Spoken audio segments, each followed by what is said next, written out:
Министерството за земјоделство, шумарство и водостопанство ја следи состојбата со откупот на оризот во Кочанскиот регион.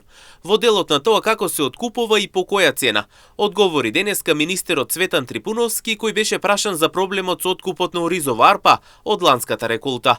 Посочи дека досега се откупени 10.000 тони оризова арпа. Во делот на откупот на оризот можам да кажам дека ние следиме состојбата во делот на тоа како се откупува, по која цена и така натака. Да не се повторувам, знаете, во делот на есенската жетва имаше можеби мали пореметувања со временските прилики, дождови, задоцната да речеме жетва и така натака. Меѓутоа до податокот кој што го имам досега се откупени над 10.000 тони оризова арпа.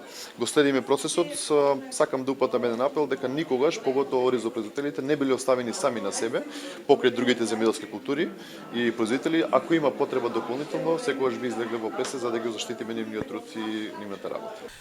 Прашан дали е завршен и планираниот откуп на оризот за државните стокови резерви, Трипуновски потврди дека се откупени планираните 2400 тони и се сместени во капацитетите кои се одобрени од страна на Агенцијата за стокови резерви.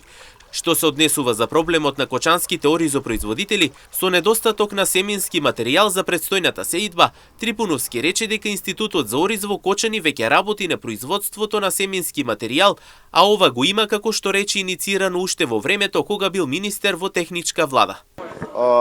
Уште во време на техничка влада, како технички министер, иницирав една активност на Институтот, Земјоделскиот институт, односно Институт за ориз во Кочанскиот регион.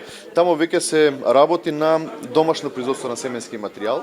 Ве поканувам како медиум да го посетите во институт, да се уверите дека навистина таму имаме сериозен прогрес и веќе оваа година, односно оваа сеидба, ќе имаме првите количини на семенски материјал кои што ќе бидат употребени. Трипуновски жали што претходните власти не вложувале во овој институт, како и во квалитетот и квантитетот на земјоделското производство. Жалам што претходно не се вложило можеби труд да имаме домашно семе производство кое што знаете дека многу директно влие во делот на квалитетот и квантитетот на земјоделското производство. Меѓутоа, тоа што е, ние уште од првиот момент на нашето влегување во министерството се заложивме ова да почне како процес, инаку треба да знаете дека во делот на семе производство потребни се неколку години за да добиете семенски материјал кој што може да биде дистрибуиран до самите земјоделци. Инаку во тека и сидбата на ориз во Кочанскиот регион, а според планот за наводнување на АД водостопанство Брегалница, годинава ќе се посе ориз на површина од 4000 хектари.